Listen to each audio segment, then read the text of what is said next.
प्रणाम। जय गुरुदेव, जय जय गुरुदेव।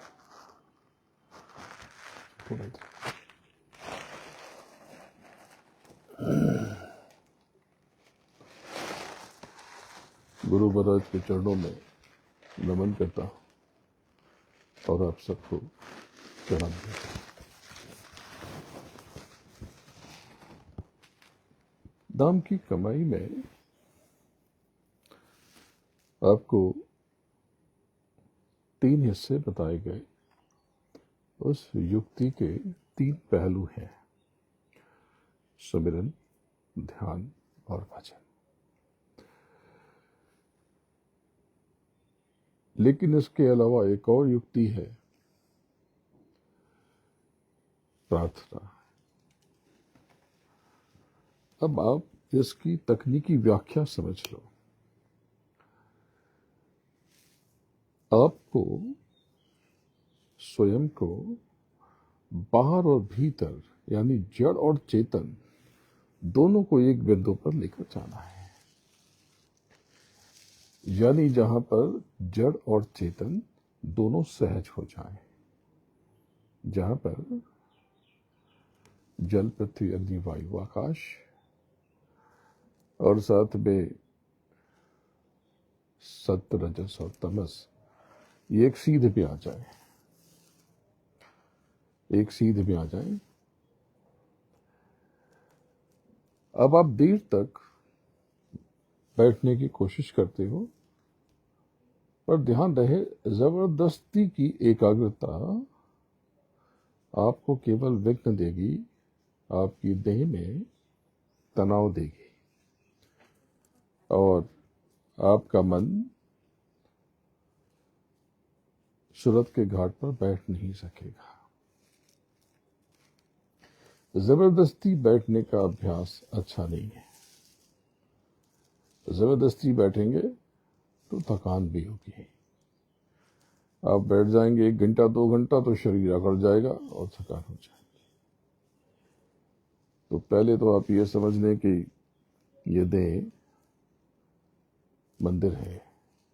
इस मंदिर की ठीक से सेवा होनी चाहिए, इसकी देखभाल होनी चाहिए, शुद्ध हो, स्वच्छ हो, मंदिर की दीवारें ठीक हो, रंग रोगन ठीक हो, यानी शरीर आपका स्वस्थ हो, रोग विहीन हो। तो रोग है तो क्या करें? रोग, अधिकतर रोग तो आपके कर्मों से, उठने बैठने के गलत प्रयास से, गलत पोस्चर से, गलत तरीके से, उसके कारण देह में विकार आते हैं। बहुत से विकार खान पान की नासमझी के कारण आते हैं। आप शाकाहारी हैं लेकिन बहुत गरिष्ठ खा लेते हैं, बहुत भारी खा लेते हैं। सच्ची बात तो ये है कि आप भोजन करें तो ऐसा कि जो सुपाच्य हो, आपको आनंद दे।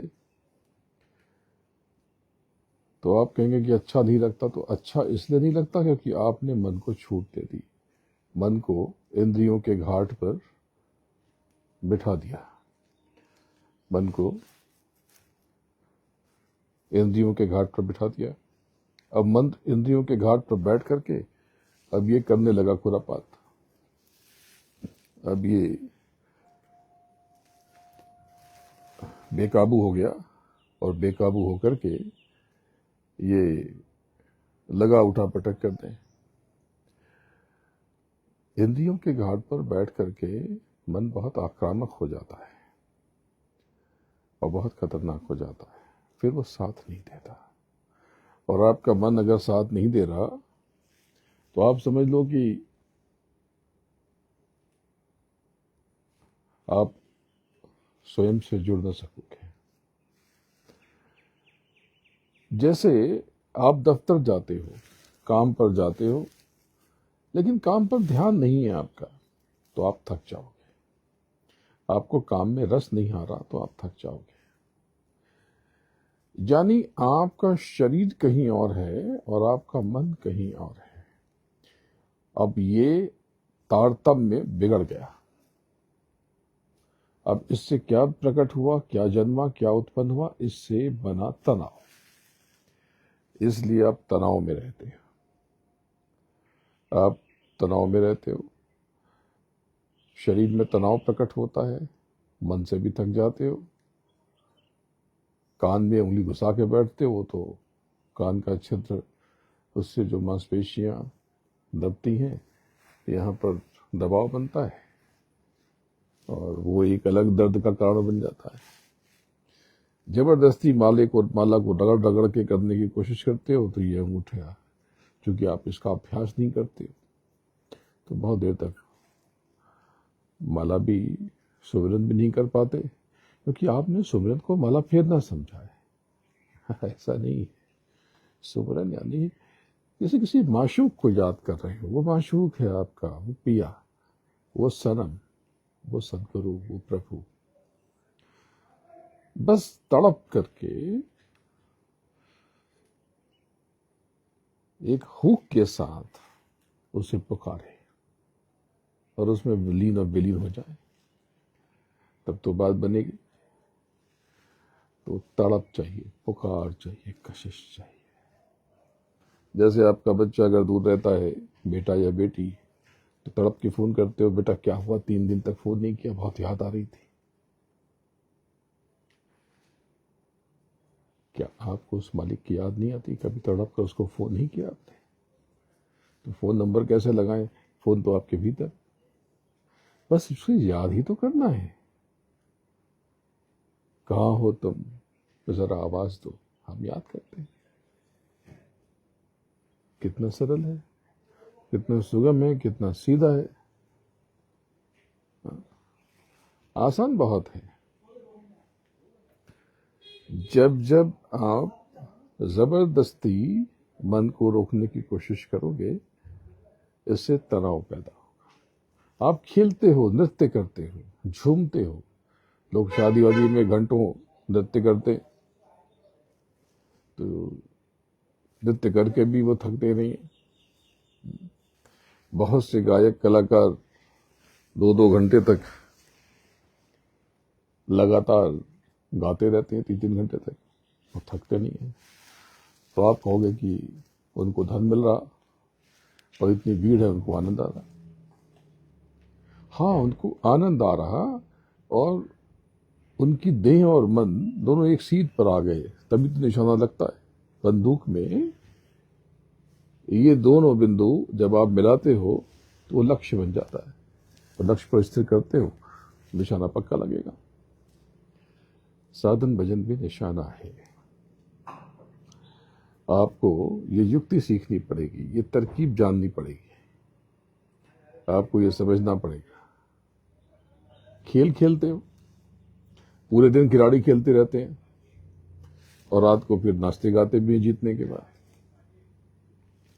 तो पूरे दिन तो थक जाना चाहिए, 2 घंटे में ही थक के सो जाना चाहिए। आप तो सो जाते हो, थक जाते हो। 3 घंटे काम करते हो दफ्तर में और दोपहर के बाद कहते हो मैं बहुत थक गया, अब जल्दी जाना है, या 2 दिन से काम कर रहा हूं, जल्दी जाना है। क्यों? क्योंकि आपकी देह कहीं और है, आपका मन कहीं और है। आप घर से बाहर रहते हो तो आपकी देह तो काम वाली जगह पे है और आप घर वालों की किटकिट में फंसे हुए हो, उनके हाल चाल में लिपटे हुए हो। तो अब आप न तो अपने काम के प्रति इंसाफ कर पा रहे हो, न्याय कर पा रहे हो। काम गलत करोगे, तरक्की नहीं होगी। काम पूजा की तरह करते तो आपका मालिक प्रसन्न हो जाता और आपको सब कुछ दे देता। इसी प्रकार से अगर सुमिरन आप डूब के करते तो मालिक प्रसन्न हो जाता और सामने चला आता। तो जब आप खेलते हो, जब आप नृत्य करते हो, जब आप तैरते हो, तब आप डूब करके करते हो। तब आपकी देह और आपका मन यानी जड़ और चेतन, ये दोनों एक जगह पर रहते हैं। अब थकान नहीं होगी। तो ये कैसे हो? मैंने जो युक्ति बताई है, सुमिरन ध्यान भजन, ये तो ठीक है, ये तो आपको बताया गया, जिनको नाम का दान मिला उनको पता है। पर इसके बाद है प्रार्थना। और इसके साथ में कुछ समय से एक युक्ति बताई जा रही, गुरु महाराज ने तो बहुत बार बताया, पर अब इसे मैं विशेष रूप से सरल करके आपको सिखा रहा हूं, बता रहा हूं कि आत्मा के दरवाजे पर बैठना, मन को आत्मा के दरवाजे पे खींच लाना। तो उसका क्या अभ्यास, बस बैठो, आप मुझे देखो, जब कभी मौका मिलता है तो मैं आंख बंद कर लेता हूँ, ऐसे सर झुका लेता हूँ,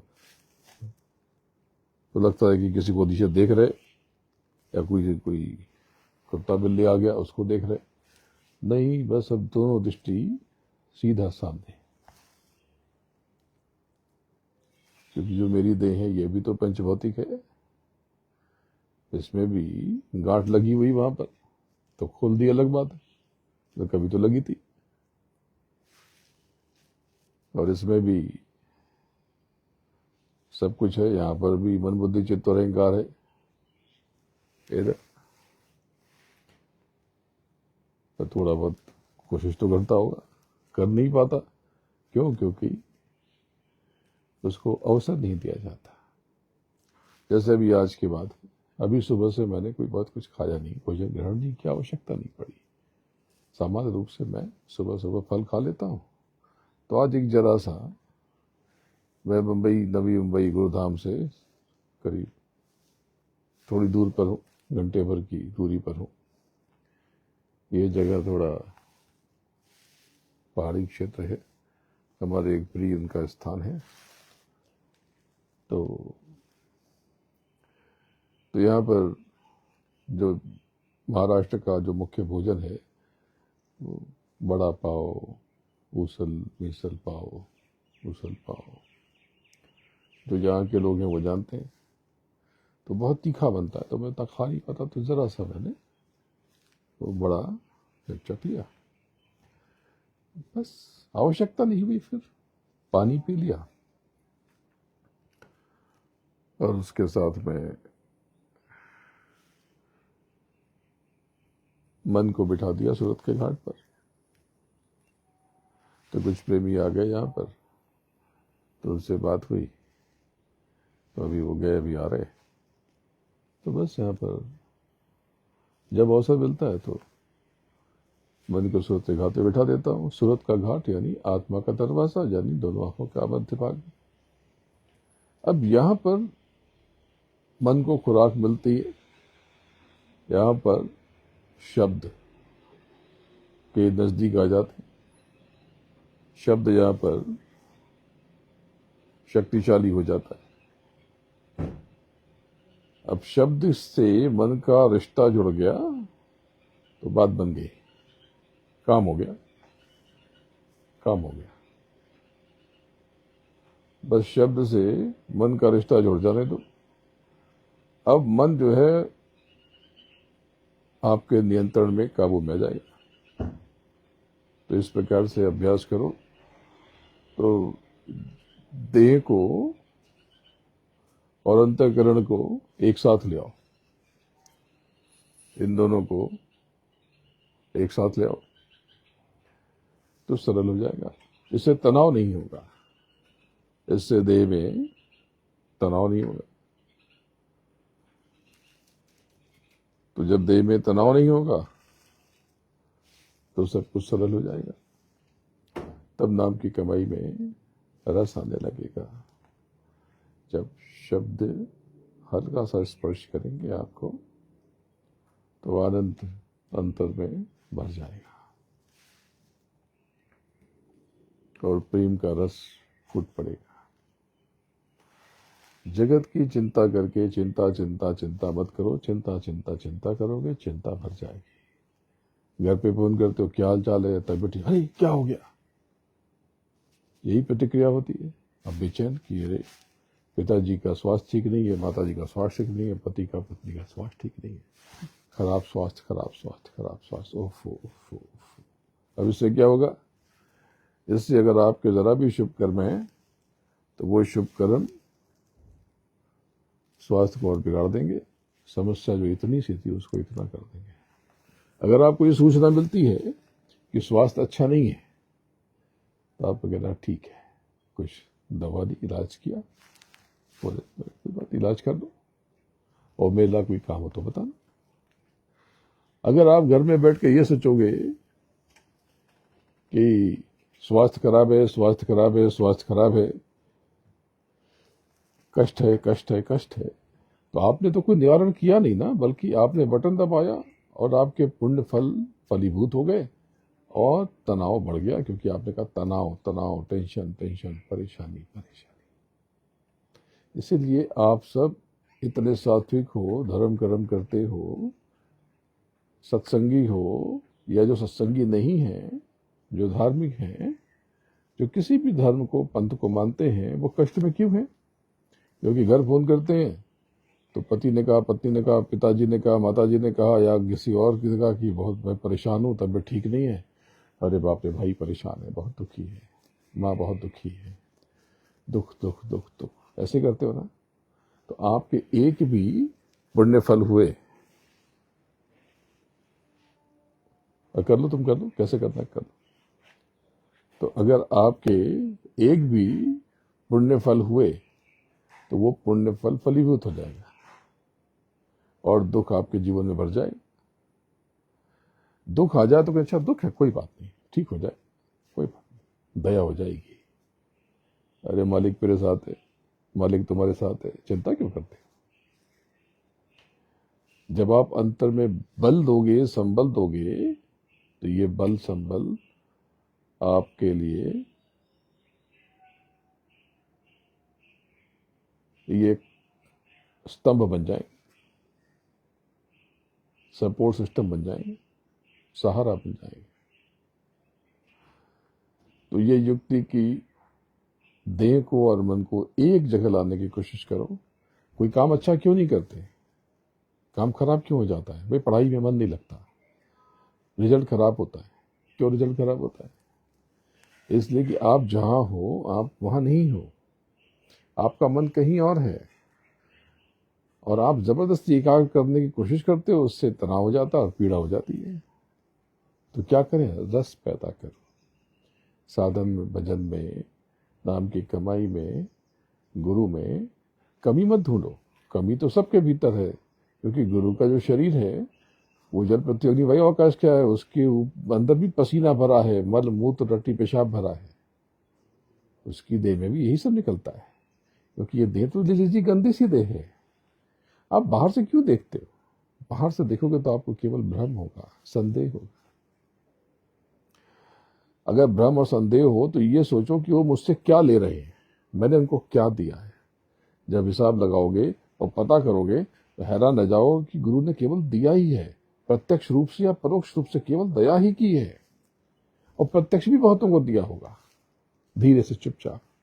हालांकि गुरु का जो भौतिक धन है वो कर्जा होता है, वो शून्य कर देता है, महाशून्य कर देता है। लेकिन आपकी चाहत अगर हुए तो वो हाथ पे भी देता है, ये ले जाओ। ये कभी देना नहीं चाहिए, लेकिन ये भी एक है कि बात को समझने की कोशिश करो, अंतर में तड़प पैदा करो, याद करो उसे। अपने पति को याद करते हो, पत्नी को याद करते हो, मित्रों को याद करते हो, जिससे लगाव जुड़ाव स्नेह हो गया उसको याद करते हो।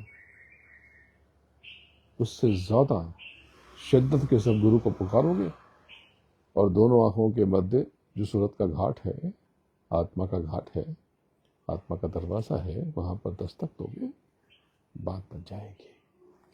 ये दोनों अलग अलग दिशा में हैं। अब तनाव होगा, न साधन बनेगा, न भजन बनेगा, सुमरन नहीं बनेगा। फटाफट फेरोगे, माला फेरना सुमरन थोड़ी है। हर मनके पर आप स्वयं मन का बन जाओ, डूब जाओ। इतनी सरल युक्ति है प्रेमियों, आपको अंदाजा भी नहीं है, आपको अंदाजा भी नहीं है।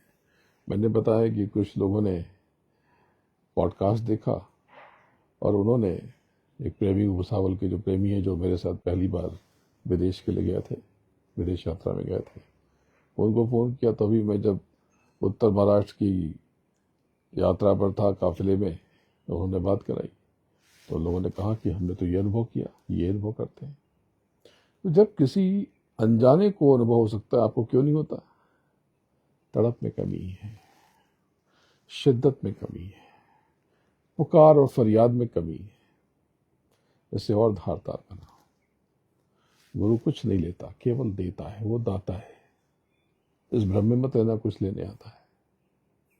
जिसको आप गुरु कहते हो, अगर वो गुरु है तो उसके पास बहुत कुछ है, वो ऐसे ऐसे ऐसे करता है, प्रकट हो जाता है। तो सारी बातों को समझो। और अभी गुरु पूर्णिमा का कार्यक्रम घोषित हो जाएगा, जहाँ पर भी तो 28 और 29 तारीख का ये कार्यक्रम हो सकता है, 27 को भी हो सकता है, 28 और 29 जुलाई में। तो 29 को आधा दिन शाम का सत्संग के बाद कार्यक्रम संपन्न हो जाएगा। जहाँ पर भी होगा उसकी घोषणा हो जाएगी, और आप सब आने की कोशिश करो। 30 तारीख को गुरुधाम पर सब इकट्ठा होते हैं। जिस प्रकार से तो जिसको जिसको आना है वो आता है, वो आएगा। मैं आप सबके साथ हूँ, हर पल हर क्षण बहुत याद करता हूँ, बहुत प्रेम करता हूँ। प्रणाम। जय गुरुदेव, जय जय गुरुदेव। गुरु महाराज को नमन करता हूँ और आप सबको प्रणाम करता हूँ।